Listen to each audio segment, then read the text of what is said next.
Welcome back. In this video, I'm moving on to the rear brakes of my 1993 W250.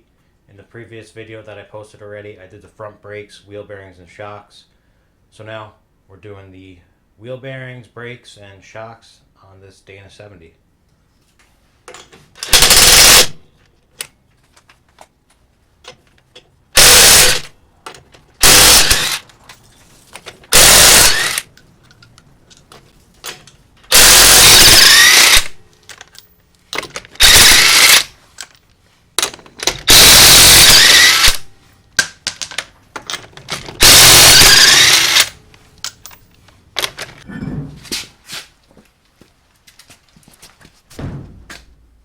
You can see this rear wheel seal was definitely leaking, so it's a good thing we're doing this.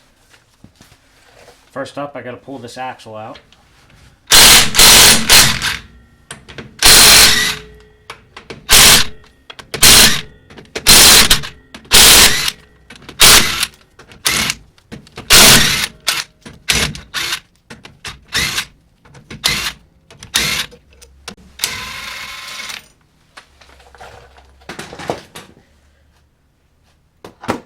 See, I have a tray under here. We can expect some gear oil when I pull this out.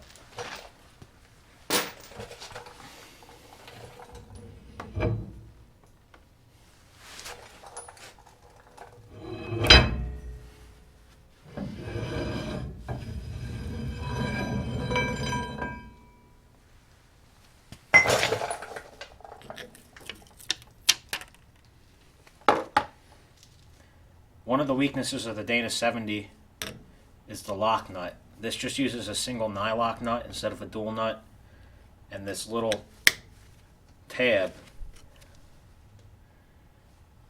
to keep this from backing out. So while I go in here, I'm going to replace this with the same style as the front end. It's the same part number as the front end. It uses the double nut and lock washer, because these have failed. I have seen multiple times, not personally, but online, people losing a whole rear hub because these just back out over time.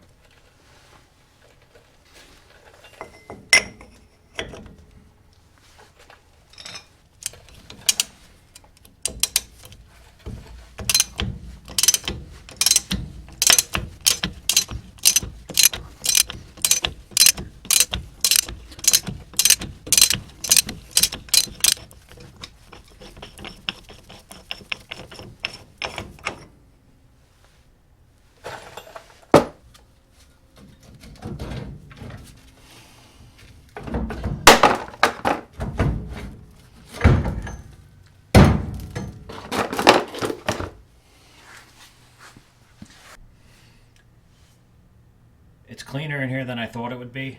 Regardless, I'm still going to take everything apart and clean it and replace a lot of these components. You can see this pile of brake dust from where the oil leaked past the wheel seal, and the dust just stuck to it. I'm going to take the shoes out, some of the adjusters and springs, and then we'll clean it out. So I'll do a step-by-step on the disassembly. I'm just going directly by what the factory service manual says. The order might not be all that crucial, but we'll do it in the order it shows. First, we're going to unhook the adjuster return spring from the adjuster.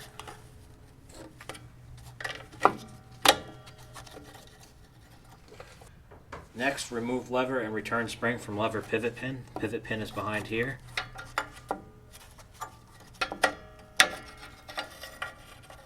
Unhook it from this return cable.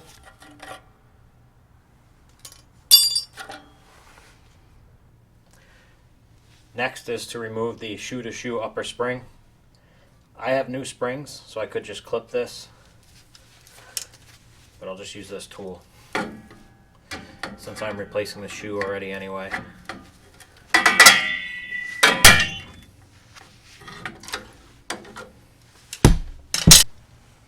Moving on to the shoe hold down springs. They could be a little tricky. There are better ways to do this, I'm sure. This one tends to work for me. A pair of needle nose vice grips. Just going to roll this back.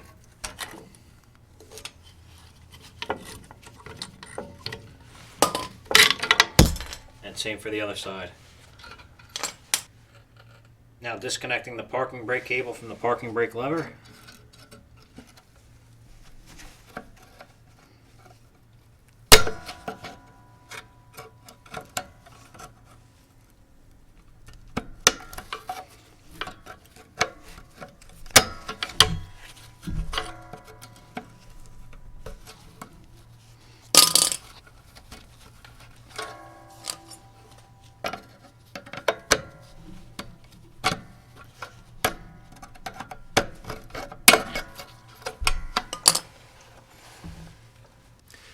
Now we're going to remove the shoes and the lower adjuster and spring as a unit.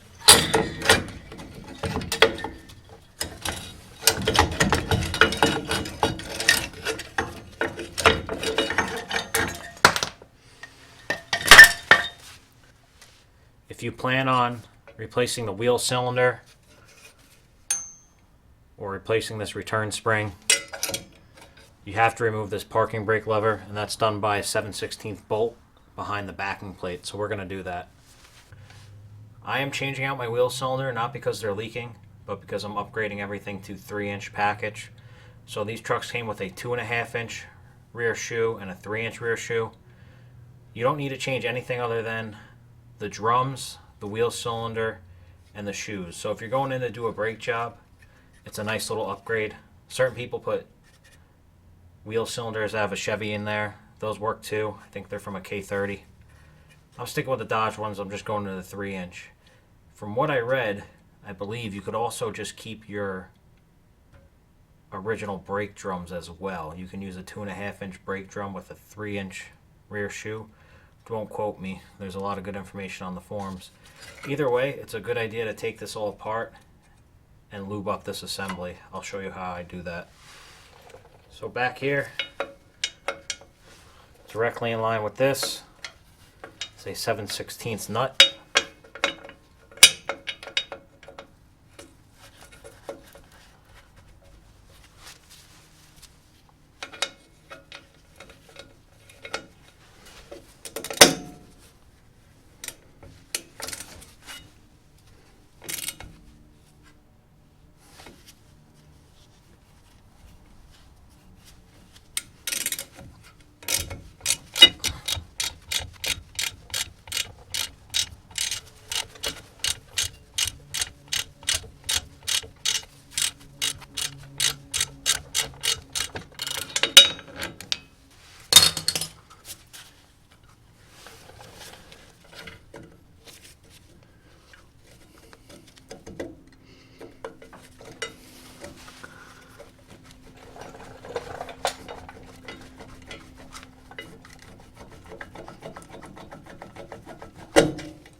Now you can see we have plenty of access to get at this wheel cylinder.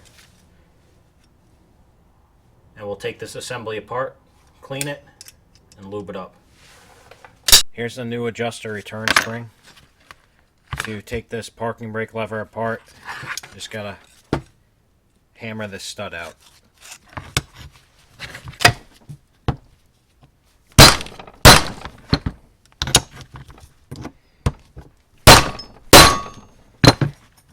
Go.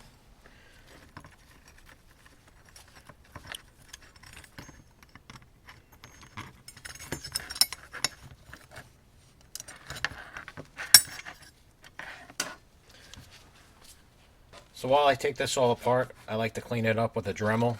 It just has a little Scotch-Brite wheel on it.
This parking brake lever is done. Since we're already at the bench, we're going to get this shoe ready. You'll notice this left shoe has a guide for the return cable and also has this pin for the adjuster spring. So we're looking at the one on the left. This is the side that faces out, so we don't really need to do anything to this one right now. We'll get it out of the way.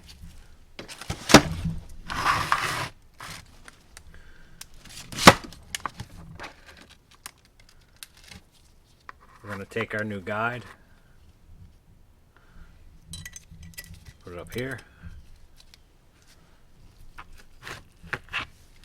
and our new pin goes at the very bottom.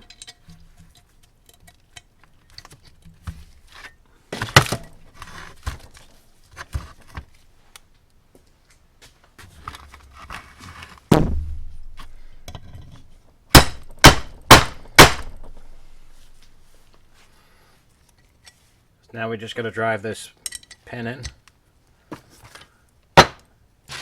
using this 1-2-3 block. How it's not designed at all.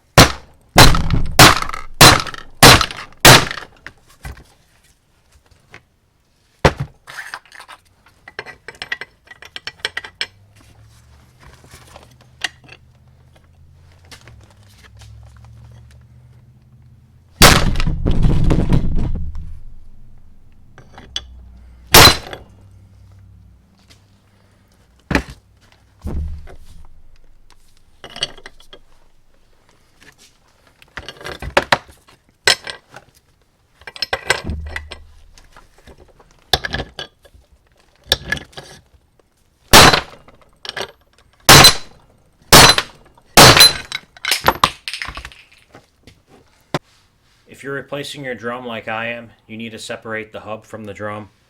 And to do that, you need to press these wheel studs out. You could just thread an old lug nut on and hammer these out, or you could just use a brass hammer if you have one.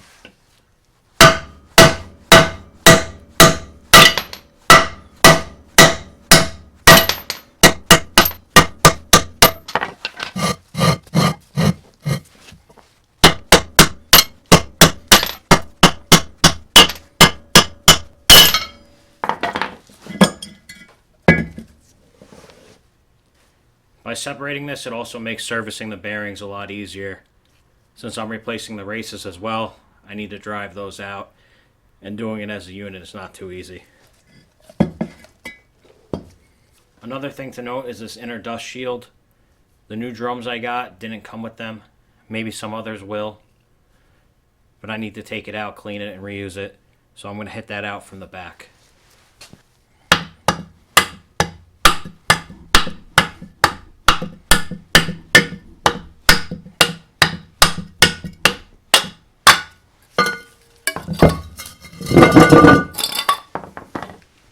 Between the oil leak and the brake dust, this is pretty dirty. So I got it up on the bench. I'm going to remove the seal and the bearing and clean this up.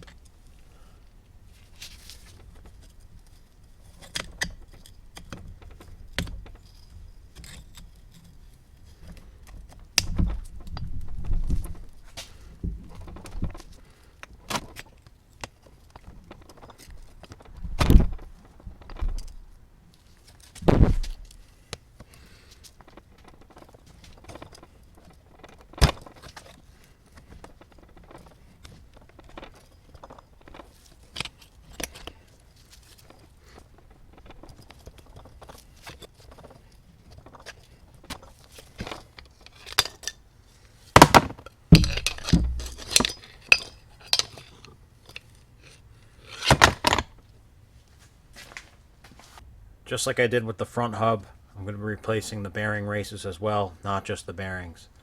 So I'm going to hammer out the outer race.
I got the inside cleaned up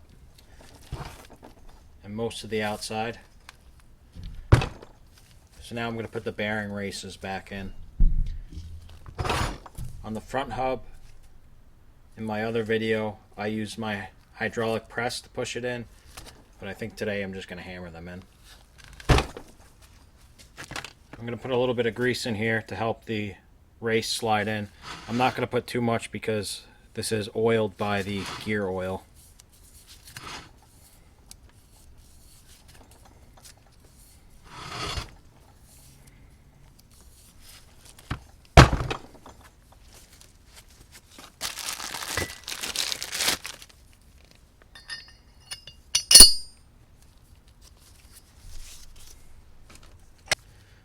This is the old bearing race. I ran it against my bench grinder and I took a good amount of material off it. So it actually will slip right in and out of that press fit. I'm going to use this to drive that bearing in, bearing race.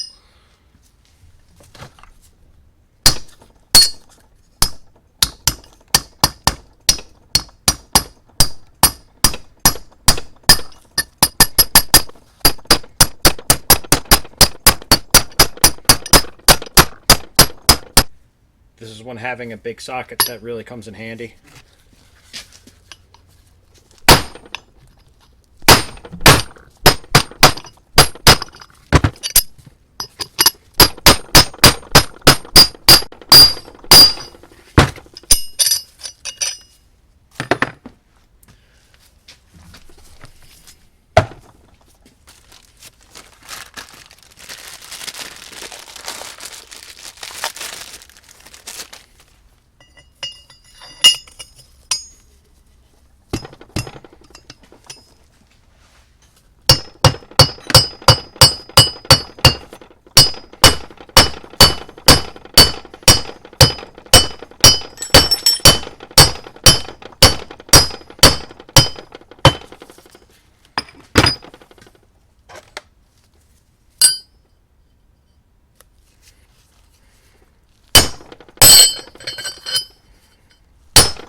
Both those races look fully seated. I'm going to wipe away the excess grease just because I don't want it mixing with the gear oil.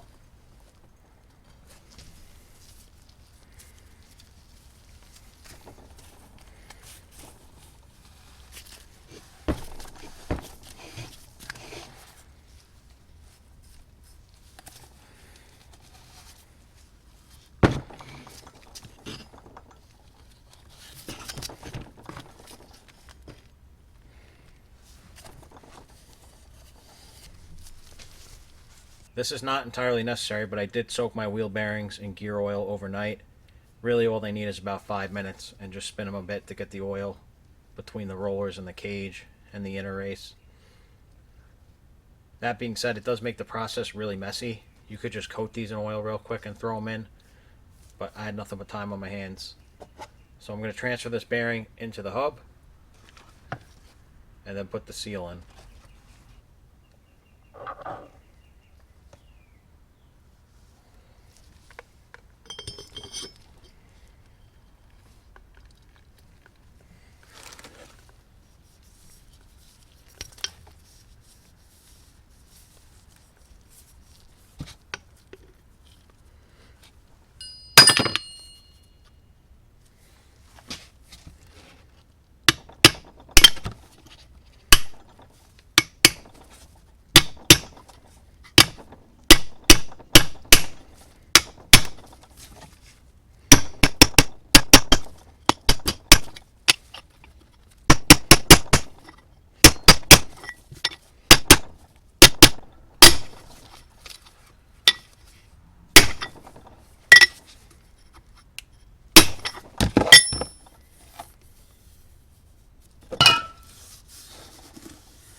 With this parking brake lever all put back together, just going to put a little bit more grease behind here, put it back in place.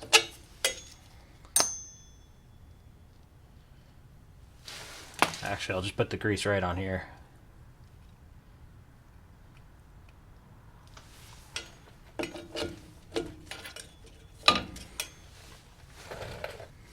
Before I tighten this parking brake lever back up and block my access to them, I'm going to show you there's 6 pads on these brakes that need to be greased. The factory service manual calls for it, and you can see they even have a little bit of knurling,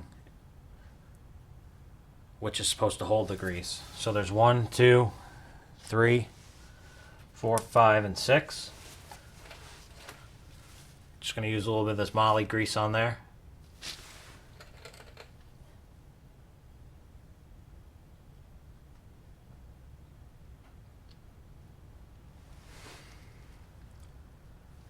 I did already clean them out with a wire brush to get all the loose rust off.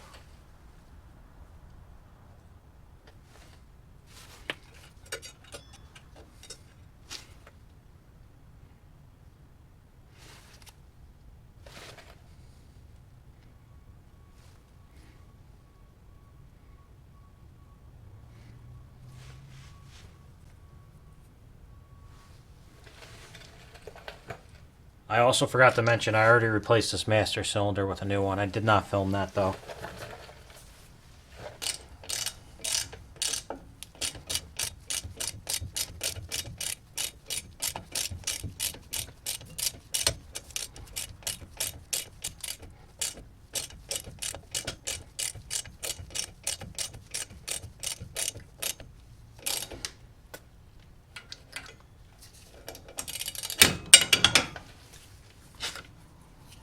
I'm going to reconnect this parking brake cable now. It's really not that easy, but I'm sure I'm missing something.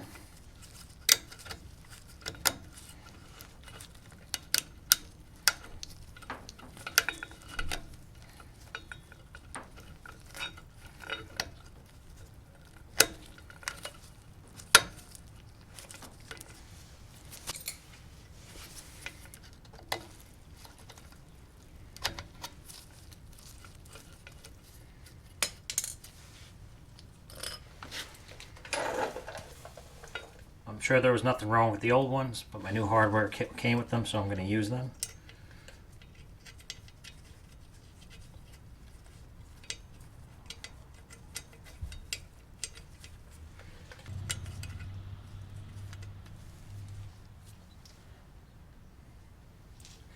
I put a little bit of grease on this cable guide.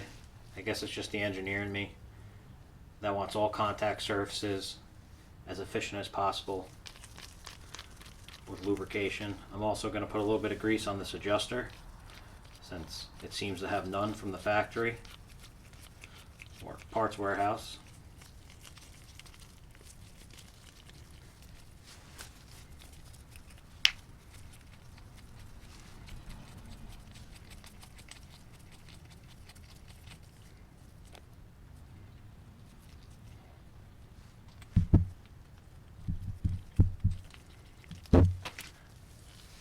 If you buy 2 of these kits to do your brakes, these are directional.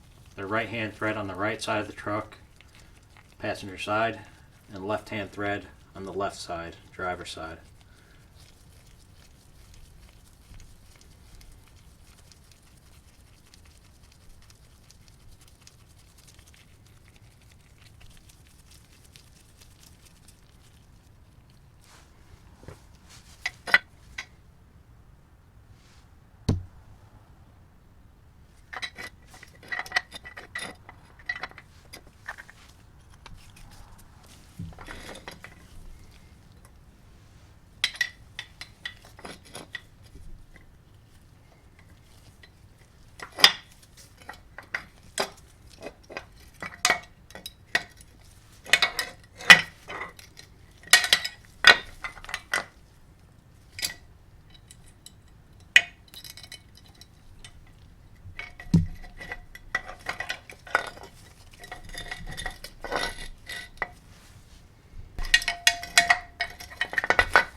can see this doesn't really want to behave, so it's going to be kind of tough to get it on the backing plate.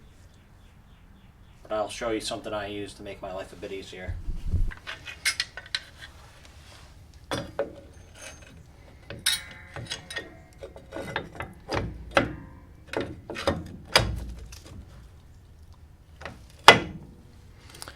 See, it has a tendency to want to spring off.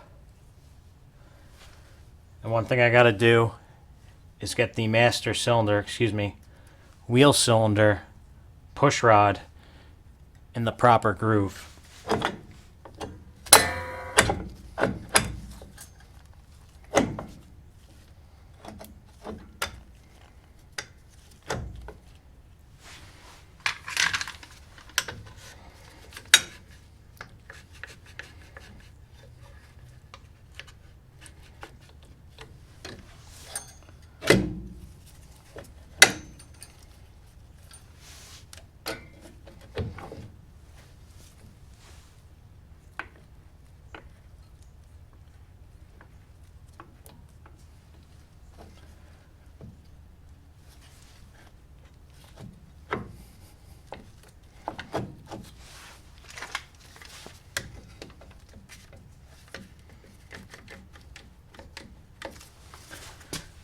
Next up, we're going to install this shoe hold down spring. This is essentially going to do what these clamps are doing. So once we get this in, we'll be able to remove the C-clamp. Try to do this without blocking the camera too much.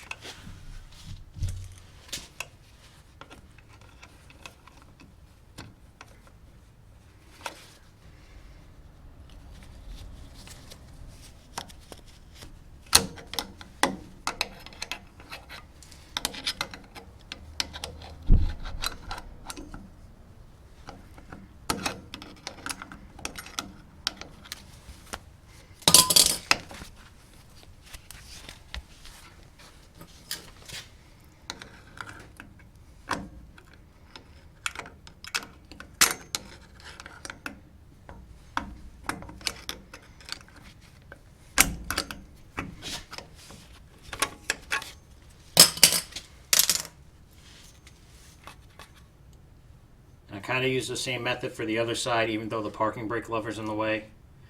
Takes a little bit more effort, but the same effect.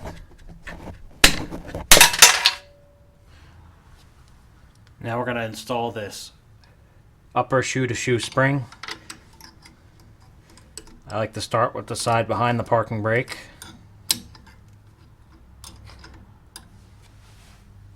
This is where having a pair of spring brake pliers comes in really handy.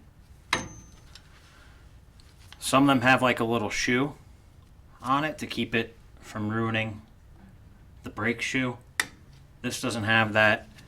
This one's got a little spike that's meant to go in one of the rivets. Unfortunately, none of the rivets are really in a good spot on this brake shoe.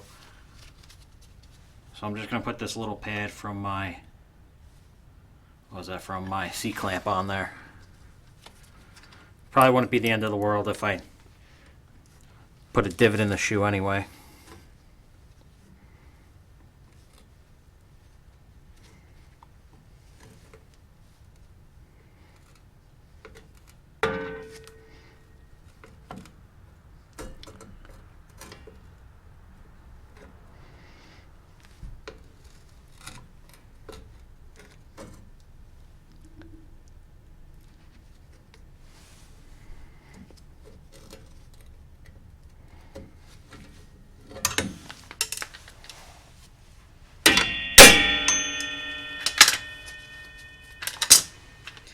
Next, I'm going to install the adjuster spring and lever.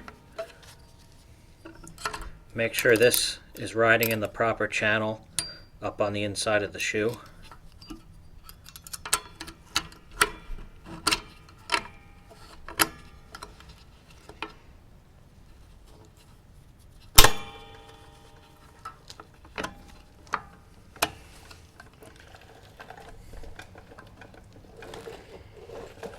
I bought new drums. These are made by Bendix, so reputable manufacturer. Hopefully they don't give me any issues.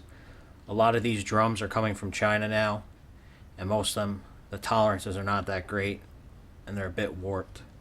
We'll see how these work out for me. I'm saving the old drums to get them cut just in case. I did paint these, they just came in a raw steel. I'm going to put this dust shield back in.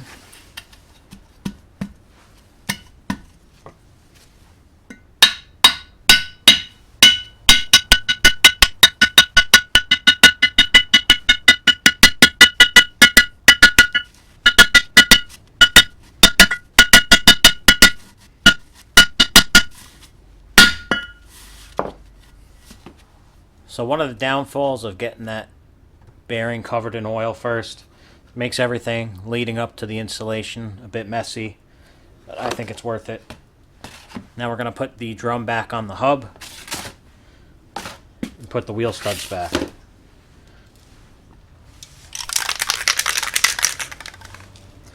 going to put some of this rust stopper, it's kind of like a fluid film, on the surface here just to keep them from seizing themselves together and keep the rust from creeping in.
Now that I got the hub and the drum together, we're going to put it on the spindle.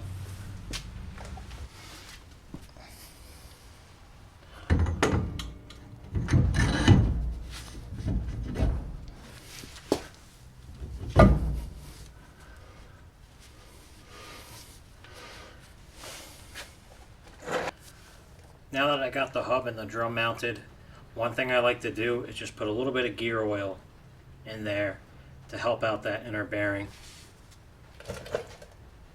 A lot of people will, right after they do their brakes or wheel bearings, they will park the truck on a hill one side and just let it kind of drain into here and do the same on the other side for a few minutes. I find this works pretty well. Just take a short piece of hose,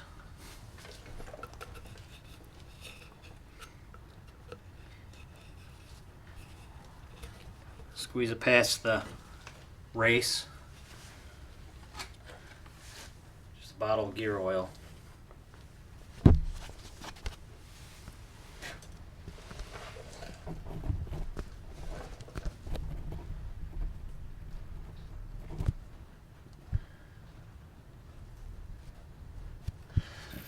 I'm not going crazy, just a little bit. I don't want the inner seal to leak. I just want that inner bearing to get a little bit of oil.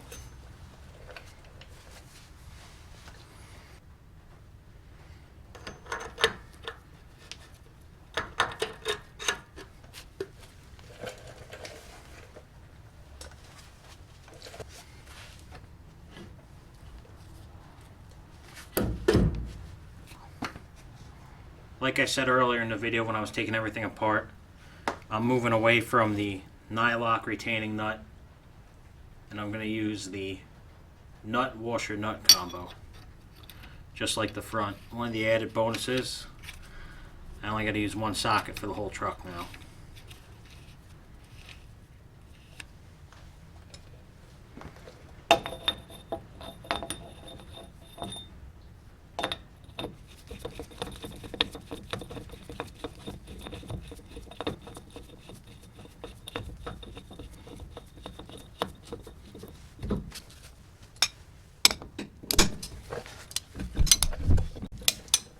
I'm going to tighten this down all the way and then back it off a bit to set the preload. Now I know those are fully seated.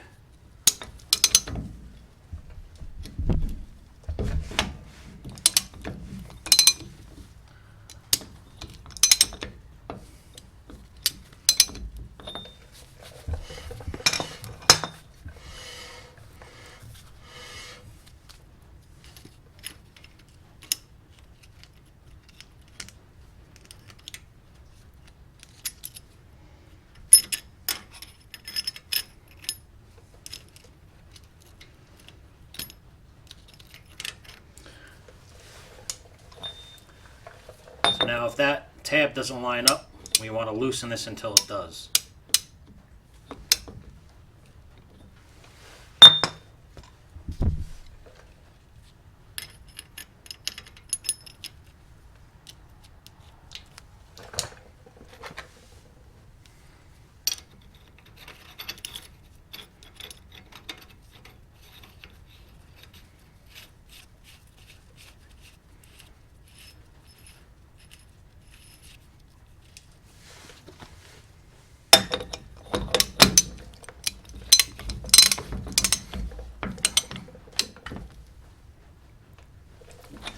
Tighten this one pretty good. You can see, nice flush fit. No issue switching over to this style. I usually put grease on these to help hold them in place while I get the axle in.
So that about wraps it up for the rear brakes and wheel bearings. The only thing I have left to do is bleed this new master cylinder, put this tire on. I'm going to add a little bit of gear oil to the rear differential, and then we'll take this for a ride. So the brakes have been done on the truck for the better part of 2 weeks. You'll see some footage after this clip of a ride along I filmed immediately after I did the brakes. And then after that, I took the truck all the way down to Philly, 300-mile trip for Radwood, Philly, and that's why the ATV is in the back. You'll see that in the ride along footage. But anyway, that's basically it for the rear brakes, so thanks for watching.